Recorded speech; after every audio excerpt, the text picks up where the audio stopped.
So great was the woman's desire to know the knowledge of the gods and evil that she immediately put into practice the three things that she had learned. She taught these things to her counterpart, whose name was Atum.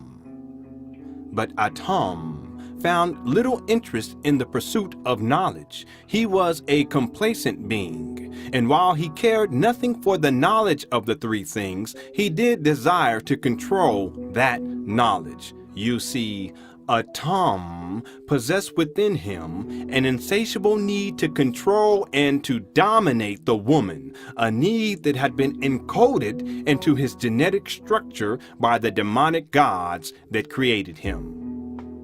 Soon, Atum claimed the knowledge as his own, and through brute force commanded that only men could teach the knowledge, and that the woman from that day forth would be secondary in all things concerning the knowledge of the gods and evil.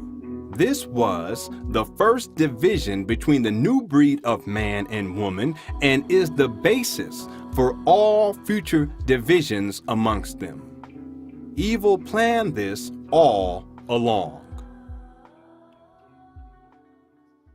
So, what was this knowledge of three things that the demonic gods placed on the back of the dragon, which in turn gave to the woman in the garden?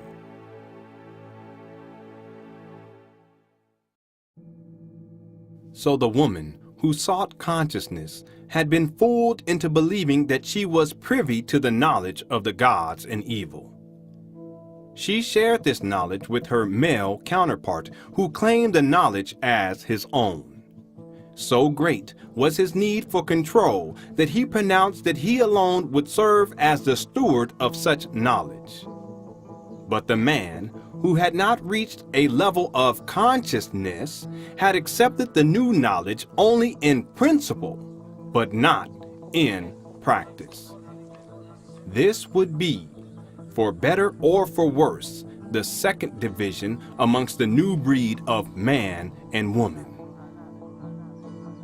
These three things, of which I will now reveal to you, are the foundation of all religions on earth and a primary component of the superstructure that has enslaved humanity. These three things function to devolve humanity's sense of individuality, autonomy, and power, beginning in the garden and passing throughout time to the present. These three things were given to serve the following diabolical purposes. 1. To plant the seeds of the superstructure. 2. To limit humanity's ability to think. 3. To devolve humanity's value for life in all of its manifestations. 4. To devolve humanity's sense of individuality, autonomy, and power. 5. To function as the premise upon which all future rulers of men would justify their right to rule in all areas of life, both sacred and secular.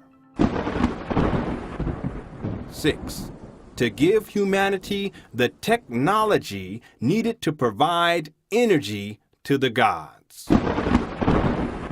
7. To maximize humanity's susceptibility to possession. 8. To provide evil with the first steps towards the total annihilation of all life on earth. These 8 diabolical purposes are complex in and of themselves, but for focus and clarity's sake, I will now reveal to you the three things that were given to the woman in the order of their wretchedness. The first thing given to the woman was worship of the gods. The second thing given to the woman was prayer to the gods. The third thing given to the woman was sacrifice to the gods.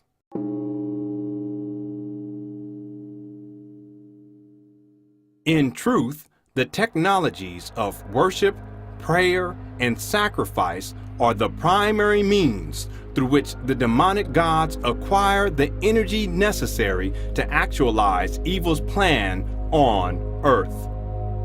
No three things have ever caused so much death and destruction on earth while simultaneously relegating humanity to the subservient position of slaves to the gods.